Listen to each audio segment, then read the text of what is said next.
FWC says 696 manatees have died so far this year. That is triple the average number. 42% of those deaths have happened in the Indian River Lagoon. So what's happening there? Joining us right now with more on what's going on is environmentalist Katrina Shadix. First of all, good to see you. How are you? I'm doing great, and thanks to you and Fox 35 for continuing to cover this very sad but very important issue. I really appreciate it. Oh, Katrina, we know that you recently went out with Fox 35 reporter Alina Shirazi on the Indian River Lagoon. What is going on in Brevard County, especially in the lagoon there, that is causing this manatee crisis? Well, it is indeed in crisis, and we just heard an alarming statistic that nearly 700 manatees have died in just 5 months. That is over 10% of Florida manatees' entire population. And the majority of deaths are in the Indian River Lagoon, and the majority of manatees sampled have glyphosate in their plasma. Now, many manatees that died in the IRL died from starvation. And we all want to know, how did that happen and how we can prevent that from happening again. So what led to this was too much development.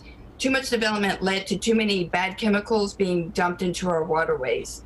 And there's three main bad chemicals that brought about this ecosystem collapse for the Indian River Lagoon. There's phosphates, that's from fertilizer. We have nitrates from human sewage, and we have glyphosates from weed killers like Roundup. Now, the glyphosates killed manatee food, such as seagrass and hyacinths, water hyacinths. And then we have the phosphates and nitrates that cause and feed the toxic, those deadly algal blooms that we see. So the manatees are getting hit from every angle. We're killing their food source, and then we're encouraging the growth of the algae that is toxic and can also be killing them and people. So what are some ways that we can help? What can we do to take steps to prevent this? Because this will continue if we do not change our ways.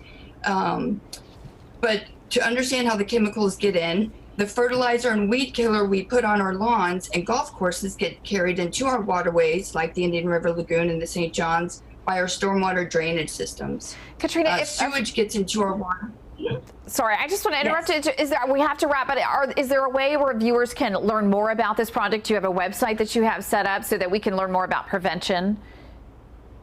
Yeah, definitely. Bear Warriors United has a page, and you can also get on to the Marine Resources Council. They're a good source, but we'll be doing a lot of volunteer work to make sure manatees don't starve next year. Oh, absolutely. Well, we just love them here in Florida, and we want to do everything we can to protect them. So, Katrina Shadix, thank you so much for the work you're doing, and we appreciate all the information this morning. All right. Thank you for having me. Thank you.